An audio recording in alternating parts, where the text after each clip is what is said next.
como hemos hecho aquí, muchas veces las actividades, obviamente no va a ser la misma actividad que hemos a mirar a ver si precisamente lo que tienen ese conocimiento, ¿cierto? Bueno, entonces ya pasamos a el tema. La vez pasada, con la última clase empezamos hablando de los estudios clínicos, ¿cierto? Pues que son los preclínicos, que se hacen antes, se llama así, y los clínicos. Y los clínicos, entonces vimos que tienen una clasificación, o más bien, se hacen de acuerdo a cómo se establezca ese estudio, tienen una denominación, y cada estudio, esos estudios clínicos tienen una fase. Ese día les digo que voy a presentarles un videito que hoy vamos a comenzar, donde es como un resumen justamente de esos estudios.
Al final del ensayo clínico, los resultados obtenidos deben analizar los investigadores imparciales que no tengan tengan ningún tipo de interés en los resultados. Quinto punto. El ensayo clínico con doble ciego tiene que repetirse en otros centros independientes. Sexto punto. No es suficiente que el nuevo tratamiento se revele más eficaz que el grupo control. El medicamento tiene que mejorar realmente las condiciones de los pacientes. Por lo tanto, es necesario evaluar atentamente ya sea los beneficios como los riesgos, para estar seguros de que los pros superen los contras. Insidias y trampas. El placebo no tiene que utilizarse cuando existen otros tratamientos eficaces disponibles. La comparación debe efectuarse con el mejor medicamento existente. Para que los resultados del ensayo clínico sean aplicables en la práctica, se tienen que elegir pacientes a los que ha sido destinado el tratamiento. Frecuentemente, mujeres, niños, ancianos o minorías étnicas son excluidos de la investigación. La evaluación de la eficacia de un medicamento también puede ser engañosa. Por ejemplo, si bien es cierto que altos niveles de colesterol representan un factor de riesgo para el infarto del miocardio, un nuevo tratamiento para reducir el colesterol no puede considerarse eficaz en la prevención del infarto del miocardio, a menos que no reduzca la mortalidad. La eficacia del tratamiento se debe demostrar midiendo aspectos relevantes para el paciente. Es posible que haya algún defecto en el diseño del ensayo clínico. El objetivo no es decidir si la nueva terapia sea más o menos eficaz que la disponible. Los ensayos clínicos deben ser realizados para conocer si un nuevo tratamiento propuesto es mejor que otro ya existente. Lo que realmente interesa al paciente de un tratamiento o un medicamento es que sea mejor, no que sea igual o inferior al que existe en el mercado. La salud de todos puede ser protegida y promovida por servicios sanitarios basados en investigación sanitaria de alta calidad. La Unión Europea, que patrocina la investigación clínica de tratamientos de interés para los pacientes y el público, puede apoyar una mejor organización, transparencia e independencia de los ensayos clínicos. Era más claro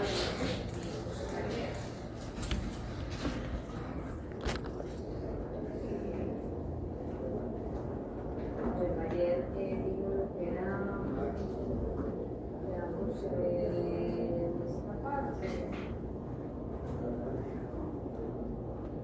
Sí, vimos las diferentes fases, ¿cierto? Ayer vimos las diferentes, quedamos en la fase 3.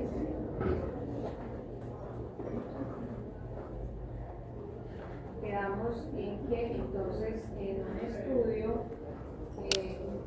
los estudios clínicos se hacen por fases, ¿cierto?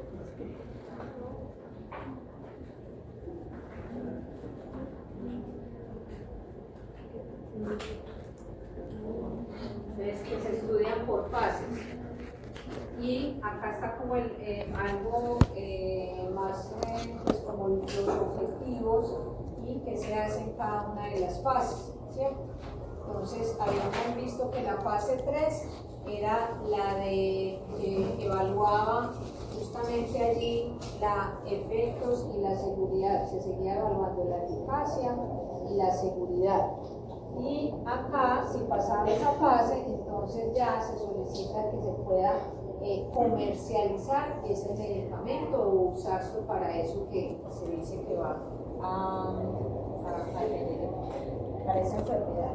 Luego, la fase, si ya lo aprueban, entonces ya sale al comercio, y la fase 4 es ya cuando se distribuye libremente, ¿sí? Y ya se puede recetar y demás, pero ahí no termina, sino que hay que seguir haciéndole una vigilancia los primeros años, que es más frecuente, o sea, de que cada laboratorio tiene que tener un personal que está registrando en donde se administre ese medicamento, por si se observa algo adicional a lo que no se vio en estas otras fases, ¿cierto?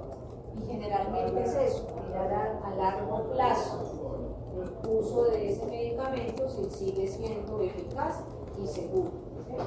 Hay casos de medicamentos donde después de que se comercializan llevan mucho tiempo y de pronto se empiezan a observar o ya a reportar situaciones y algunos incluso han salido del mercado. Por eso, porque se empieza a ver que los efectos adversos, como decía ahí el videito, superan a los beneficios, ¿cierto? Entonces ahí en esos casos muchos ahí son retirados del mercado, aunque hayan pasado ya por todas estas fases. Cada vez se ve menos esto, porque obviamente aquí es cada vez más estricto lograr pasar todas estas, o hay que hacer muchas más cosas, ¿cierto? Hace muchos años pues era más, algunos aspectos no se tenían en cuenta, en fin, pero justamente esos aprendizajes han llevado a que se tengan en cuenta. Estos estudios se deben hacer siempre para todo medicamento, sin embargo, hay algunos que por la situación que se presente, pues casi todos esos medicamentos pueden, para llegar a venta, pueden tomarse de 10 a 20 años, desde la investigación hasta tenerlo ya en el mercado. Obviamente también con todas estas nuevas tecnologías pues, se han acortado un poco los tiempos. Sin embargo, hay unos que por más no se pueden acortar. Por ejemplo, un estudio donde se necesitan 5.000 personas, pues obviamente a veces no es tan fácil conseguir a todos los resultados, dependerá de la enfermedad, ¿cierto? Pero en algunas situaciones, como dice allí, puede ser algo decisivo para salvar la vida de muchos pacientes, especialmente cuando no existe un tratamiento eficaz o accesible, se trata de una enfermedad letal. No pueden esperar los 10 o 15 años que dure la aprobación de ese medicamento. Por ello, hay agencias y en esas situaciones, pues se mira una estrategia para tratar de tener la información, la mayor información en la SUCAP. Lo vivimos hace poco y se vivió en el pasado, ¿cierto? ¿Con cuál? Con el COVID, ¿cierto? Esa fue la situación donde las vacunas no las pudimos evaluar, todavía se siguen estudiando, seguramente están tomando datos, los datos de esa parte se presentan, pero no se pudo esperar por los 10 años. En un año prácticamente se debió sacar, porque la idea era salvar muchas vidas. Entonces, en esas situaciones, y en el pasado ha habido otras donde se ha hecho esas excepciones, sin embargo no quiere decir que de una vez se pasó al humano, no.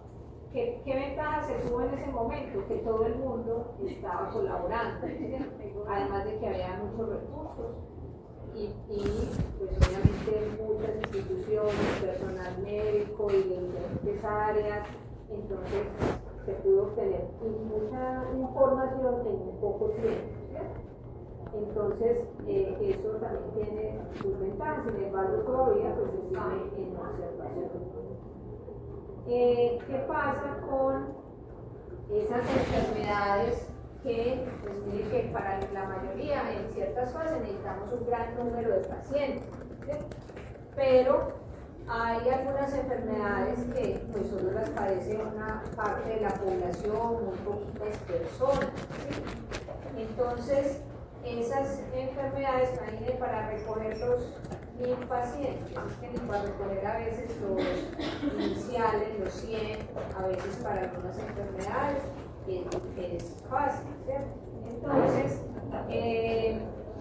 pero esas personas necesitan un tratamiento y necesitan que se investigue y se tenga algo que mejore su enfermedad. Todavía tenemos muchas enfermedades que no tienen tratamiento. Entonces esas enfermedades que no se presentan con tanta frecuencia se llaman enfermedades huérfanas. Enfermedades huérfanas, ¿sí? Es decir, son aquellas que amenazan la vida y tienen una prevalencia muy baja, ¿sí? En toda la población. Y aquí vemos ahí. Nada más aquí, pues y en Colombia y en el mundo, pues hay muchas, si sumamos las de aquí, hay muchas son también en otros países, igual, algunas que pueden ser muy propias de alguna población, pero otras no. Entonces vemos cuántas pueden haber y eso que algunas no se han descrito. Entonces los fármacos que van a ser para esas enfermedades se le ha denominado fármacos huérfanos, ¿sí? Entonces ese término a que hace referencia a que van a ser usados para esas enfermedades. ¿Qué es lo que se buscaba con eso? ¿Cierto? Poder tener una reglamentación que permita el uso del menos número de pacientes en cada fase, porque si no, nunca se tendría un medicamento que se pudiera comercializar para ese tipo de enfermedades, ¿cierto? Porque son muy escasas. Entonces, es otro camino que ya se tomaría si es una molécula que es para el tratamiento de esas enfermedades, ¿cierto? Alguna conocida, por ejemplo, que la escuchamos, la hemofília, la ELA, ¿sí? Y hay otras tantas de efectos en el metabolismo, de algunas, ¿cierto? Entonces, son justamente esos medicamentos o esas moléculas que están siendo investigadas para ser usadas en esta parte van a pasar, digámoslo, por otra ruta donde no se pide todo ese número de pacientes en cada una de las fases, ¿no? Pues nunca se podría tener un medicamento disponible, ¿cierto? Allí también, además, incluyen pues estas enfermedades raras, o sea, si hay unas que son, en esas huérfanas están las raras, se clasifican en dos incluso, raras y ultra huérfanas porque son todavía más escasas, ¿cierto? Entonces, en eso hay que tener. También en este grupo, o también, digamos que hay medicamentos que también pueden tomar otra ruta y se les hace ciertas excepciones también para un grupo de enfermedades que se les llama olvidadas o desatendidas, ¿sí? Y es aquellas que no es que se presenten con menor frecuencia, no, se presentan y bastante, ¿cierto? Sin embargo, desafortunadamente se presentan en comunidades que son pues de bajos recursos, ¿sí? En poblaciones o en la población rural, ¿sí? Donde a veces los servicios de salud no son muy buenos, tristemente, ¿cierto? Depende obviamente del país y más en nuestros países, ¿cierto? En Latinoamérica es una realidad, ¿cierto? Donde a veces en las poblaciones, en la parte rural, justamente están olvidados, ¿sí? Y a veces atender a esos servicios, entonces como allí se presentan algunas, es donde se presentan ciertas enfermedades, pues tampoco hay mucha disponibilidad de tratamientos para esas enfermedades. Entonces esas incluyen, hay otras, como dice acá, pero en nuestro medio están estas, ¿sí? La malaria se presenta en muchos casos, ¿sí? No solamente aquí en Colombia, sino en todo el mundo. Lo que pasa es que se presentan más en las poblaciones, ¿en donde? En el trópico, en los países que están en el trópico, y generalmente, pues allí hay como más escasez de recursos o mal manejo de los recursos, ¿sí? También hay que decirlo. Entonces, aquí se incluye, por ejemplo, el accidente orfídico, después lo vamos a hablar de eso. Y pues en las otras, en parasitología grave de las otras enfermedades. Entonces también, a través de esto, se ha podido avanzar en el desarrollar o tener disponibilidad de medicamentos un poco más rápido, sin tener que esperar para todos estos años o tener toda esta población. Bueno, ese es un caso.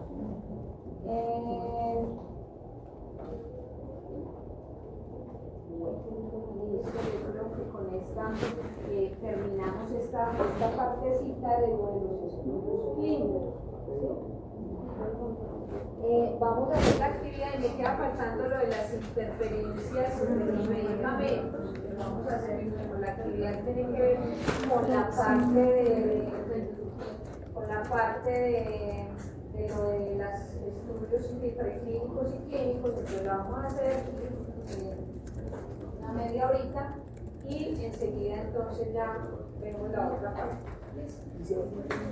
Pueden hacerse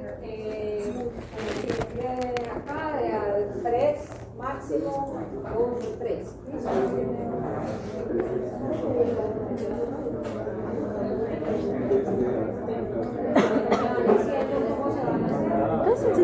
minutos allá. No, solamente que se la presta. ¿Desde las 3? Entonces, ¿qué hicieron?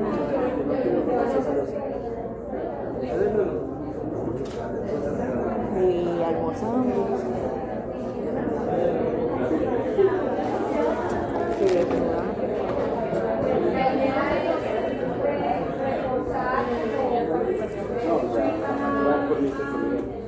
¿Qué radio? Bajo.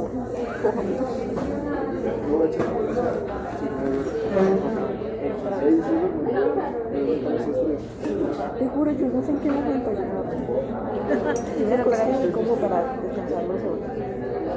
Pero Wilson está escuchando una música próxima.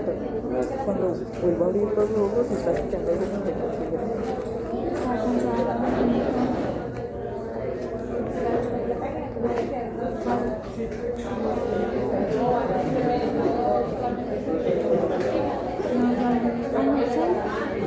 Me puse a hacer una cosa que me pidieron de lo que estaba haciendo en medicina y bienestar a pagar servicio social. ¿Qué servicio social? Para las becas me piden hacer voluntariado básicamente con cursos. No, conocer bienestar y puto. ¿Qué cosa hay calidad?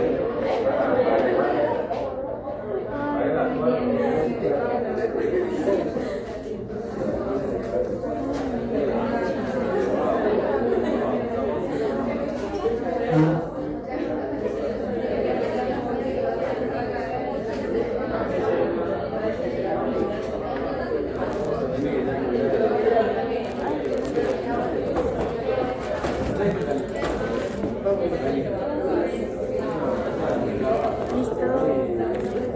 También se entrega, no. Supongo.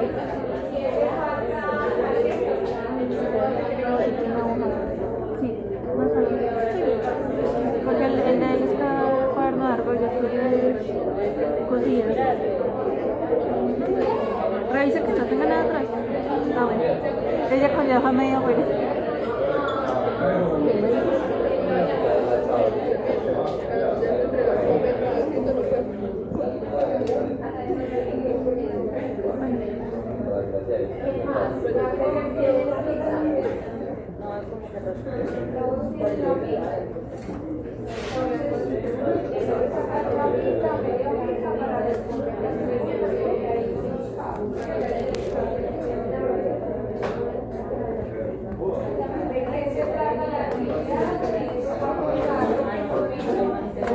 Primero reconocen la definición que les estoy dando, de acuerdo a esa descripción, a qué fase de los estudios que mencionamos están haciendo referencia.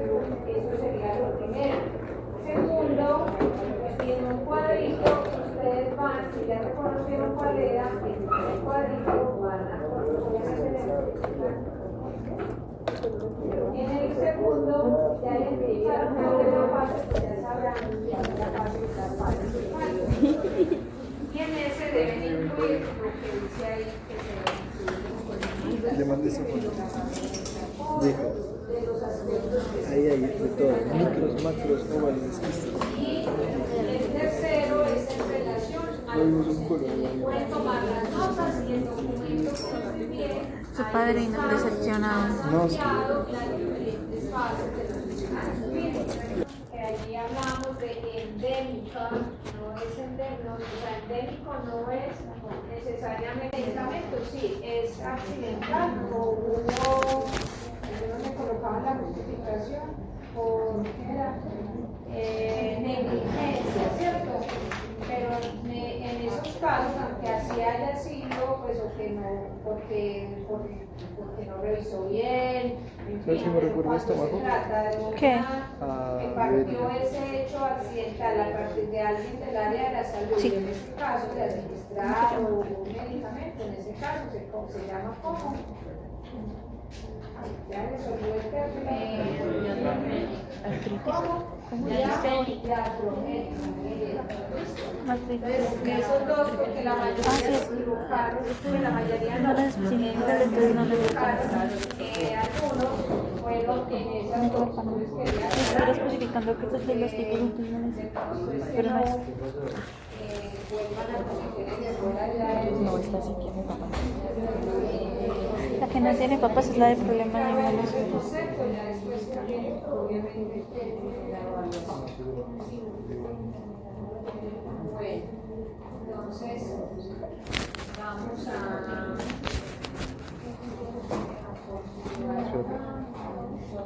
por ahora sí esta última parte, que es como también una visión general, que luego cuando vamos hablando de cada uno de los grupos de medicamentos,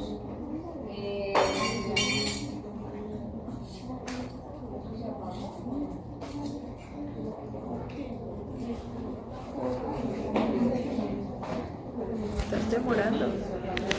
No, eso no es poquito.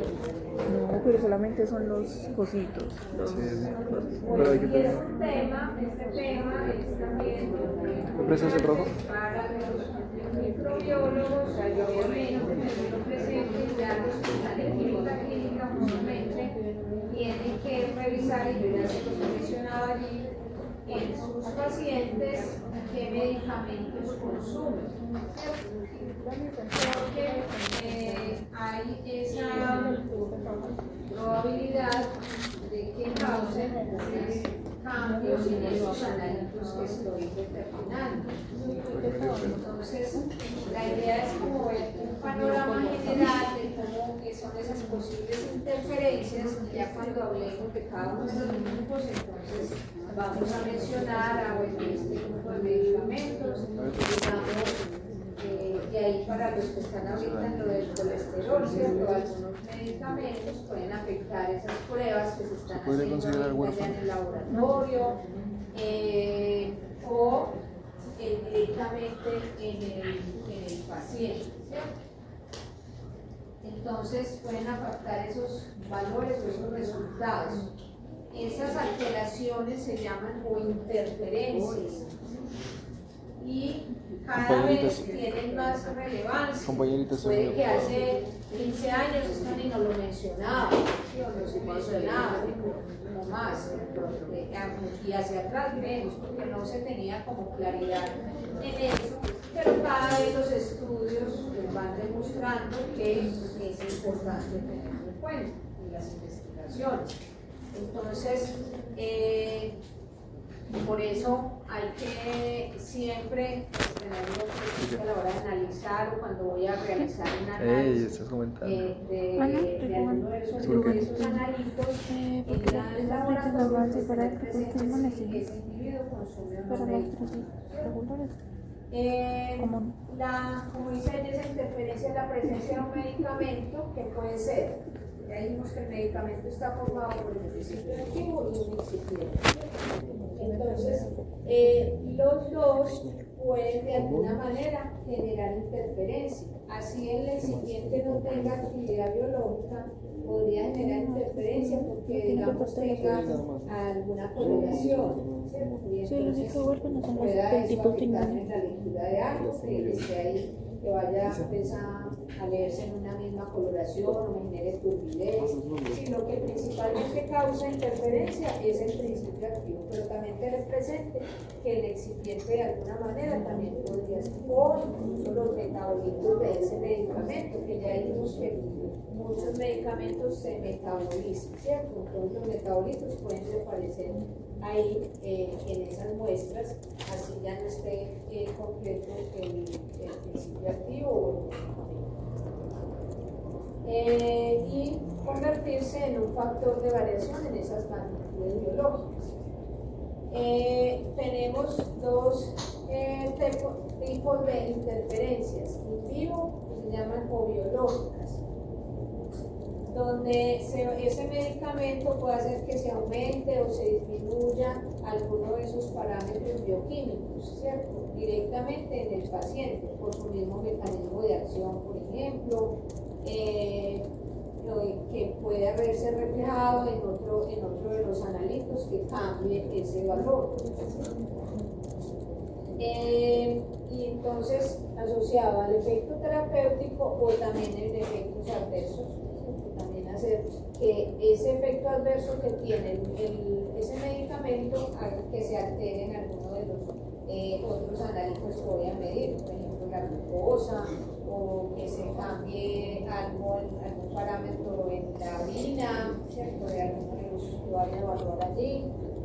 En general, aquí, cuando es una interferencia in vivo biológica, decimos que la muestra ya llega con el analito alterado, ¿cierto? O sea que fue un cambio que se dio en el paciente, cuando yo le tomo la muestra ya viene con ese cambio en alguno de esos analíticos, ¿cierto? Se le incrementó un poco la glucosa o se le bajó un poco la glucosa. ¿Por qué? Porque ha estado consumiendo ese medicamento y ya se tiene referenciado que afecta esos niveles, ¿cierto? Entonces, habría que diferenciarlo, o si es que realmente el paciente no era diabético y ahora me aparece como si fuera diabético. Bueno, entonces es porque podría estar asociado o es una enfermedad real que el paciente esté desarrollando diabetes. Entonces, eso es importante tenerlos. Esos efectos in vivo se dan por inhibición en la síntesis de una sustancia, aumento de la síntesis de alguna enzima responsable del medicamento, porque en el transporte de alguno de esos analíticos endógenos, aquí hablamos entonces de ese cambio en esos analíticos endógenos. Entonces, digamos, si una proteína transporta a alguno de esos analíticos endógenos, como en el caso de la bilirrubina, todavía no han llegado a hígado, pero ahí van a ver, ¿cierto?, quién transporta la bilirrubina, y que en el laboratorio yo mido la que está unida y la que no está unida a la albúmina. Entonces un medicamento que se une a la albúmina me va a desplazar a esa bilirrubina. Entonces cuando yo ya voy a medir esa fracción que no está unida a la bilirrubina, pues me va a dar muy diferente a lo que normalmente haría si no estuviese consumiendo ese medicamento, ¿sí? Me hago entender, es para revisar si ese dato da diferente, pues cómo lo interpretaría. O las interacciones dentro de los mismos fármacos, ¿cierto? Cuando una persona toma varios fármacos se pueden presentar interacciones que luego se pueden ver reflejados en cambios en esas sustancias endógenas que voy a evaluar. Bueno, y los otros son los efectos in vitro o analíticas. Efectos in vitro o analíticos. Los anteriores también son de mucha relevancia, ¿cierto? Pero estos son todavía de más relevancia, especialmente para el profesional de la microbiología, porque estoy hablando de justamente quién es el que va a realizar los análisis, ¿cierto? Allá en el laboratorio es como medición de esas sustancias. Y es se llaman in vitro analíticas porque es la presencia de ese medicamento va a afectar mi método analítico que tengo en el laboratorio. Va a afectar el método analítico con el cual voy a hacer la determinación de ese analítico endógeno. Entonces, por eso es que si yo no estoy atenta o alerta a eso, pues voy a pasar un resultado que no corresponde al paciente, ¿sí? ¿Por qué se dan esos efectos in vitro? ¿Por qué se puede interferir en los métodos analíticos? ¿Por qué ese medicamento forma un complejo? ¿Por qué me deja un precipitado o una rigidez? Porque me cambia el pH de la reacción. La presencia de ese medicamento me está haciendo que cambie ese pH en una reacción y esa reacción se debe dar a cierto pH, entonces ya obviamente no se va a dar. Porque puedan reaccionar de la misma forma con el analito con el reactivo que estoy usando. En las pruebas que son de tipo anticuerpo, por ejemplo, también se pueden presentar interferencias.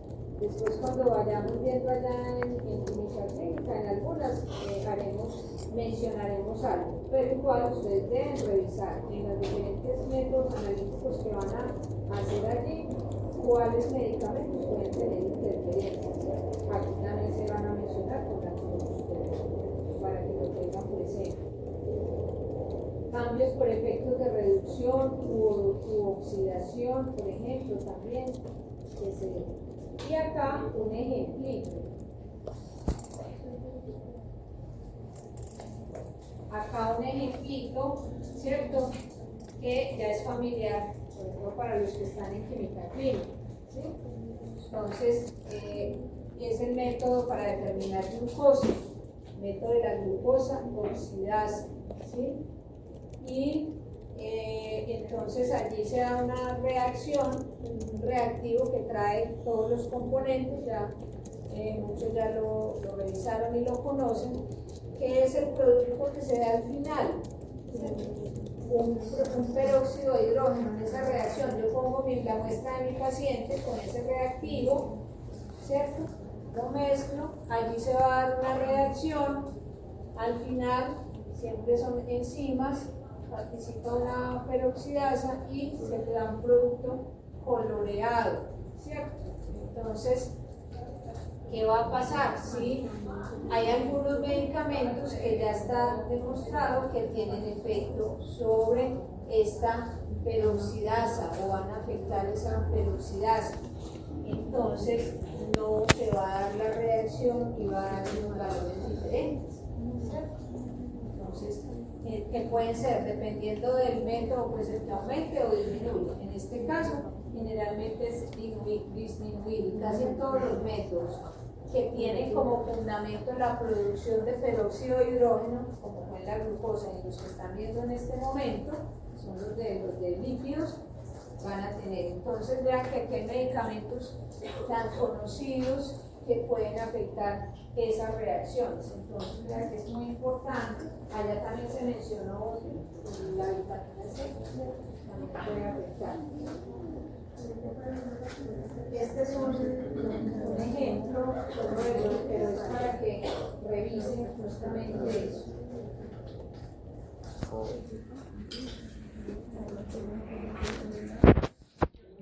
Acá, como una revisión general y para que nos vayamos familiarizando con cuáles determinaciones están asociadas a qué órganos y justamente que se vuelven repetitivos en algunos medicamentos que se pueden ver afectados esos analíticos endógenos, ¿cierto? A nivel de hígado son las transaminasas que allí generalmente generan aumento. Esto sobre todo es a nivel endógeno, ¿cierto? Estas serían más interferencias de tipo in vivo. La bilirrubina, el colesterol, los triglicéridos, todo esto se pueden ver afectados por ese consumo de algunos medicamentos, que todos van a afectar todos los parámetros, sino que hay otros que tienen más esa tendencia. A nivel de páncreas, que me evalúa páncreas, amilasa sérica o la misma glucosa, ¿cierto? También pueden verse afectados. En el riñón, el nitrógeno, la creatinina.